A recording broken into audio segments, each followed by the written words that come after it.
Bora lá, galerinha! Expondo o Epstein brasileiro que a mídia esconde do você, do canal do Dallas, gente. Primeiro vídeo desse canal trazendo aqui pra vocês. Um vídeo aí muito interessante que apareceu aqui pra mim, cara. Vocês sabem que eu me interessei bastante por essa história desse suposto Epstein brasileiro. E é suposto nada, né, cara? Assim, acho que tem bastante provas, na verdade, disso. A gente viu pela primeira vez disso em um vídeo bastante antigo sobre mídias sombrias, né, do Brasil. A gente viu em um tópico daquele vídeo.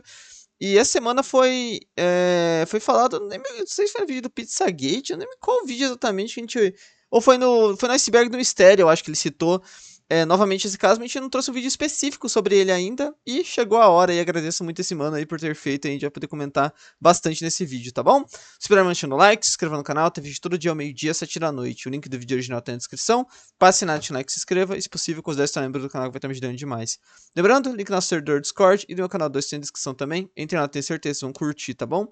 Enfim, gente, vamos embora pra esse vídeo aí sem mais delongas, que eu tô bastante empolgado, acho que vai ser bem da hora, tá bom? Bora! Damn! Ele queria criança. Quanto mais infantil, melhor. Bro! Eu pedi pra parar e ele não parava. Ela acabou se matando e a gente nunca imaginou. Caraca, que isso? Eu não tinha visto essa parada, não. Quem tá falando? Isso aqui nunca vai acabar. Essa fita que você está vendo foi entregue em meados de 2021 para a agência de jornalismo investigativo Pública. A fita mostrava Samuel Klein, o polonês fundador das Casas Bahia, em uma festa privada com mais de 150 garotas. E junto da fita... Né? O que é o dinheiro? Nossa senhora, não dá nem pra pausar, né, cara? O que é isso, Esse cara? homem não é quem as pessoas pensam. Samuel foi um judeu sobrevivente do Holocausto na Segunda Guerra, que construiu um império quando fugiu pro Brasil e também criou uma imagem criador das Casas Bahia, inspiradora pro povo de bem e para quem vendia os seus produtos. Um homem muito esforçado, um homem muito trabalhador, um homem muito certo, muito rígido e muito correto no que ele fazia. No entanto, seria ele de fato alguém tão bondoso? Desde o início dessa pesquisa, que edição, um relato hein? em específico me chamou muita atenção. Em um almoço corporativo de final de ano, a jornalista Carla Gimenez foi convidada por Samuel para conhecer o seu escritório, que ficava na sede das Casas Bahia, em São Caetano do Sul. Caraca, e de que edição, todos os detalhes que ela mencionou do que tinha ali no ambiente, tem uma coisa em especial que eu não consigo tirar da minha cabeça. O quê? Ele abriu uma sala nerd e falou... Ah, o teste do sofá, falou, né? Eu durmo aqui, né? E foi isso, assim, foi uma coisa muito marcante, porque, enfim, não é todo mundo que tem uma cama no escritório. Sim, Carla. Realmente não é todo mundo que tem uma cama no escritório. Mas e eu acho que deve foi uma espécie de... todo mundo que consegue fazer o seu aniversário de 71 anos ter cerca de 150 garotas seminuas. E qual que era a idade dessas garotas aí, né, cara? Não tem problema se forem maiores de idade, né, cara? É assim... Um homem de 70 anos é meio desprezível, né, cara? Mas não tem problema, né, cara? Se forem maiores, o problema é a idade. Qual que é a idade? A garota né? que você está vendo falando com Samuel tinha cerca de 20 anos nessa filmagem. Mas conhecia ele... Assim, é zoado, né, cara? É, assim, muito zoado, mas não é um crime, né? Mas a gente sabe que não vai ser só... Vai ter gente aí com um pouco mais nova, né? Desde os 13, quando descobriu falei. que podia comer de graça no seu apartamento quando estivesse com fome.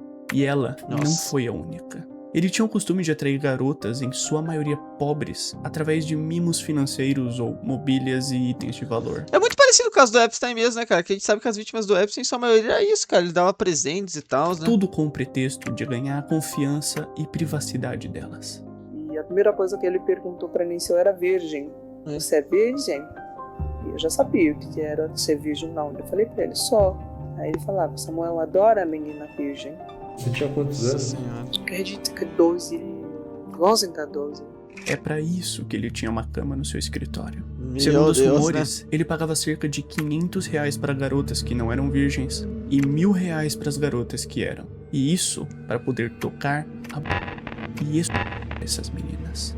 Uma das pré-adolescentes que foi a sua vítima relata né, cara? Essas paradas são muito mais próximas do que a gente imagina, foi né, cara? prometido a ela que ela poderia ganhar um Walkman, e para isso teria que ir conhecer o Samuel. Quando ela entrou na sala, ele pediu para ela sentar no seu colo. E as garotas que estavam ali também incentivaram, falando, vai lá, ele é bonzinho. Nisso ele começou a tocar nela e fazer comentários grotescos sobre o seu corpo. Coisas como, já tem peitinho? Ele gostava de garotas mais Senhora, novas, cara, meu Deus especificamente do céu, na faixa bro. dos 12 anos. E boa parte dos abusos que ele cometia Caraca. ocorriam em suas casas, apartamentos, ilhas no litoral e principalmente Bro, o que é isso, cara? Eu tô vendo algumas semelhanças aqui, né? na sede das casas Bahia, Caraca, em né, São cara? Caetano.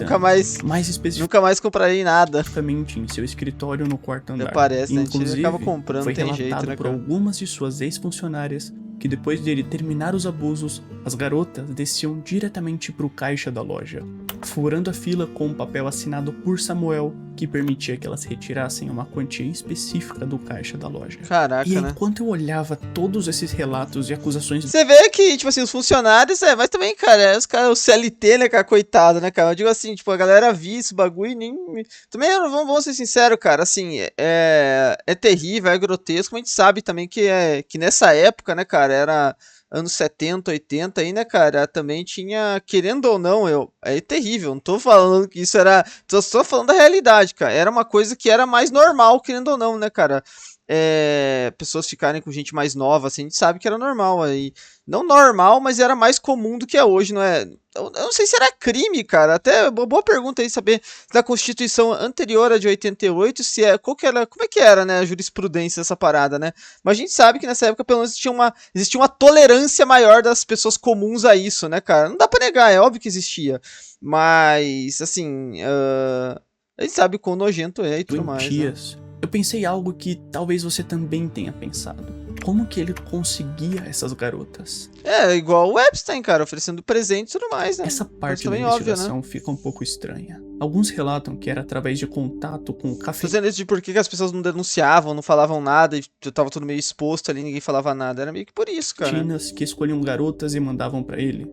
Outros diziam que era através de uma rede de contatos. Inicialmente, as vítimas mencionam uma mulher chamada Kátia, que conheceu ele com 13 anos de idade e se tornou a sua faz-tudo. E também depois de uns anos, foi ela quem começou a conseguir garotas pra ele. Só que rapidamente ela foi descartada por uma outra mulher, chamada Lúcia.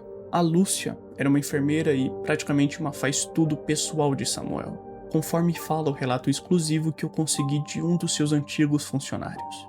A Lúcia era da família Clay, era que cuidava de todos os negócios da família Clay, afinal da esposa do seu Samuel, dos filhos. Então ela era um braço direito do seu Samuel. Quando você fala em família Clay, você tem o nome da Lúcia junto. Ela não se dava bem com nenhuma das vítimas. Isso graças à sua religiosidade extrema, que frequentemente fazia com que ela implicasse com elas. É possível que ela sentisse nojo daquelas garotas pelo que elas faziam. Mas como alguém porque elas faziam, das coisas que elas faziam, as meninas eram crianças, né, cara? Não tinha nem noção. Poderia fazer algo assim?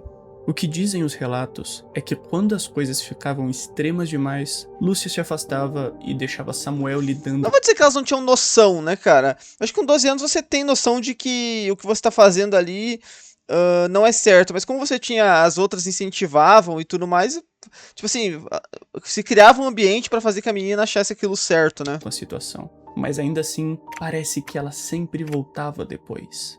Samuel dificilmente repetia as garotas. Então, em troca de aumentar a quantia que ele dava para suas vítimas, ele constantemente falava para elas se não tinham nenhuma amiguinha ou irmãzinha para levar até ele. Uma garota chamada Isadora, né? Passou pelo abuso e foi induzida a acreditar que aquilo era algo normal. Ela levou sua prima para participar também. A sua prima seguiu o conselho de Samuel e decidiu levar a irmã de Isadora, Karina, que na época tinha 9 anos de idade. Uou! E sabe o que aconteceu? Para poder ir para sessões de abuso, ela precisava matar a aula. E como ela não podia voltar para casa até o fim das aulas, ela ficava na rua, o que levou a garota a se tornar uma dependente química de crack e abandonar todos os estudos. Caraca, cara, que loucura esse... Nossa! De seu boletim, mostrando que ela parou de ir depois da 3ª série.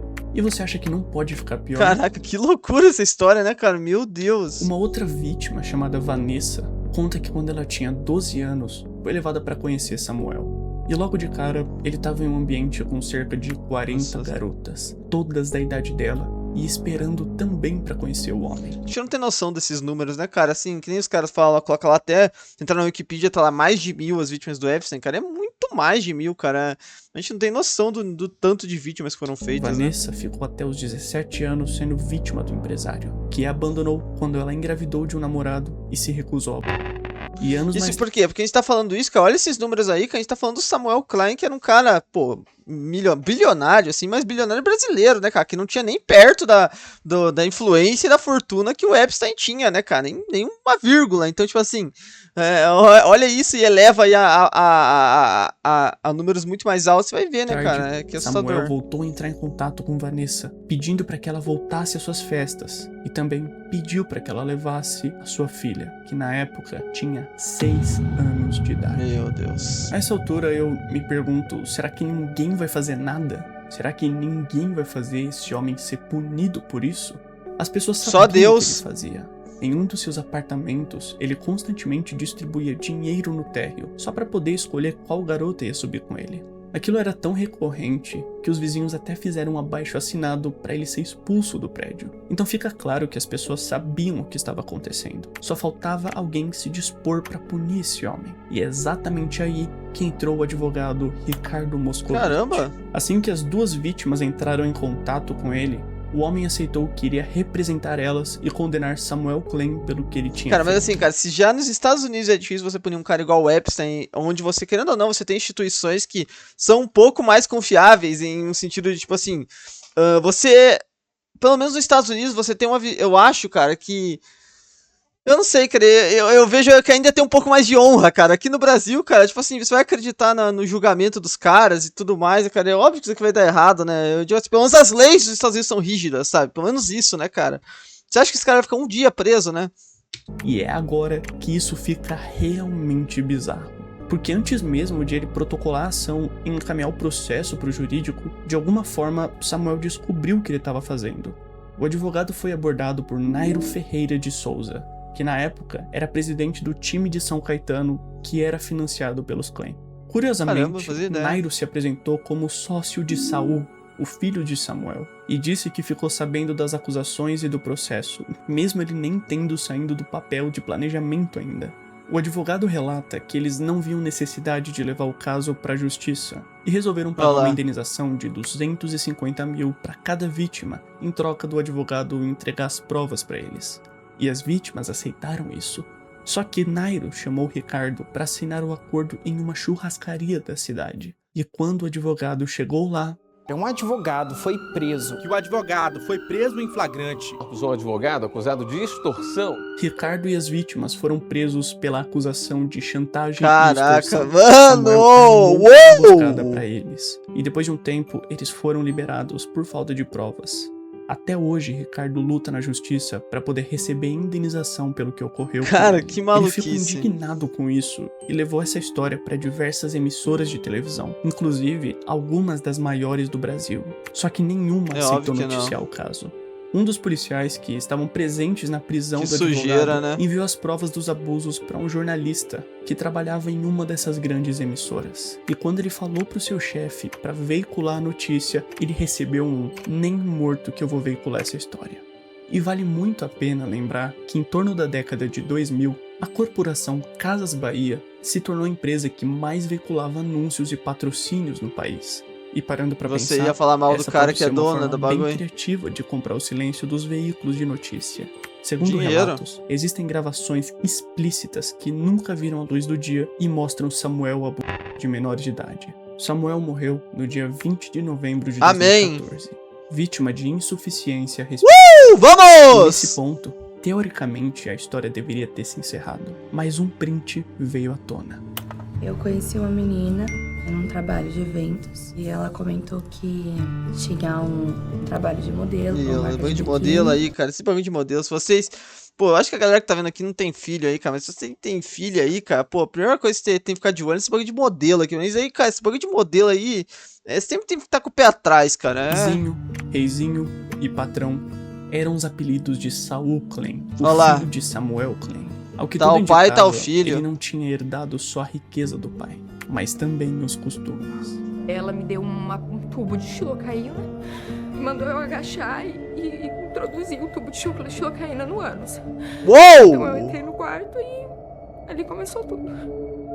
O homem que, antes de ser indiciado em escândalos e envolvido em abusos, Caraca. viveu uma vida reservada e reclusa. Ele ficava mais reservado, não chegava em obra, não chegava junto nas lojas. Mas no seu mundo particular, pelo que os relatos Nossa dizem, Senhora. agia como seu pai. E de acordo com O que é alguns, aquilo ali? Peraí. ele era, que os relatos dizem, agia como seu pai. E de acordo com alguns, ele Cara, era até Meu Deus, cara. As minas não estão vestidas tipo de coroinha? Cara? Isso aqui não é uma cruz, cara? Meu Deus, eu não vou, assim... Vou nem comentar, né, dizem, cara? agia como seu pai. E de acordo com alguns, ele era até pior. As vítimas agora eram abordadas pelas redes sociais com propostas de trabalho de modelo. E quando chegavam lá, eram lentamente levadas até Saul. O homem tinha exigências rigorosas sobre as garotas. Elas precisavam seguir suas rotinas e horários à risca, e não poderiam questionar ou se Tomar recusar a engove? fazer o Que que ele isso? queria. Para começar, que as garotas na faixa de 16 a 19 anos precisavam se vestir, falar e agir como se fossem crianças. Relatos dizem que ele dormia com cerca de 10 a 20 garotas por noite. E para aguentar tudo isso, ele tinha um enfermeiro particular que injetava estimulantes diretamente no seu pênis através de agulhas. E as relações eram sem camisinha, o que levou várias garotas a adquirirem diversas DSTs. Inclusive, fez até com que Saul contratasse um ginecologista privado em sua casa, que, segundo relatos das vítimas, tinha a função de emitir os diagnósticos para que as Como não tá garotas ninguém não falando ficassem disso, né? preocupadas com o HPV que tinha acabado de adquirir. As garotas precisavam ser brancas, e uma delas disse que certa vez ele questionou por que ela estava tão escura e fez ela se cobrir com talco. Elas também precisavam ser magras e eram submetidas a procedimentos estéticos. Uma delas chegou a pesar, acredite, cerca de 38 quilos. Meu Deus, uma mulher isso aqui é adulta pesando 38 quilos. Ele privava as garotas do contato com o mundo exterior, como foi no caso da menina que foi impedida de ir no velório do seu familiar. Num final de ano, eu tive a notícia de que um parente meu tinha morrido e não me deixaram ir embora. A Ana falou assim que a morte do meu primo podia esperar. Ele também criou uma rede onde fazia elas se sentirem dependentes emocionais. Por isso tem que, cara, assim, por isso que nem o dinheiro vale a pena, cara. Nunca cair em papo de dinheiro fácil, de você vai lá e vai ser um cargo de modelo, de não sei o que, né, cara? Isso daí, mano, Deus me livre. A melhor coisa que você faz na sua vida é viver uma vida humilde e tranquila, né, cara? Deus me livre contato com esses monstros, né, cara? O que ocasionou quadros de depressão e até mesmo Os demônios, né, cara? Depois que ele as descartou. O caso de Saul ainda segue investigação em alguns pontos. E vai seguir investigação pro resto da vida dele, né? E até hoje diversas vítimas sofrem com sequelas vai ser condenado, quando ele falecer ele vai ser condenado daí. Físicas e mentais por tudo que passaram. E isso nos leva a crer que, honestamente, o mal nunca vai acabar. Ele só muda de endereço. Com tudo que vem ocorrendo, sendo exposto desde P. Diddy até o próprio Jeffrey Epstein, o mundo parece estar com um olhar mais atento para esse tipo de coisa. E eu acredito genuinamente na importância de expor essas histórias trágicas, não só como uma forma de denúncia e justiça pelas vítimas, mas principalmente pela prevenção para que nós não nos tornemos uma. Todo este roteiro e investigação foram feitos com base em relatos de vítimas e de jornais investigativos, que expuseram tudo isso para que nós pudéssemos ter acesso. E mesmo depois de ver toda essa história, eu peço que não se esqueça, o bem e a justiça também são reais. Tão reais quanto o mal. Tem esperança de... Será que em que sentido, né, cara? No sentido divino eu concordo, agora no sentido dos homens, cara, eu aí discordo completamente. Um mundo melhor, mas também lute para que ele aconteça. Meu nome é Dallas. E muito obrigado. Irado, hein, cara? Muito bom o vídeo. Gostei demais, cara. Parabéns aí pela produção. Ficou incrível. A edição foi realmente espetacular. E pra você ver, né, cara, como realmente um caso aí muito mais próximo daqui que a gente não vê ninguém falar, né, cara? Assim, por onde esse cara tá preso? Impossível, né, cara? Duvido que ele tá preso. E você vê, né, que a galera falando do Epstein, né, cara? E os caras fazendo essas coisas debaixo do nosso nariz, né, cara? Enfim. Esperar a justiça de Deus e que nesse momento o Samuel Klein esteja lá agora sendo... Eu não sei se eu profiro essas frases, né, cara? Não sei, mas que esteja sendo sodomizado lá, né, cara? Lá no inferno, né, cara? Então, é isso, rapaziada. Espero que tenham gostado do vídeo. Espero que deixem um like, se inscreva no canal. Tem vídeo todo dia ao meio-dia, 7 da noite. Tamo junto. É nóis.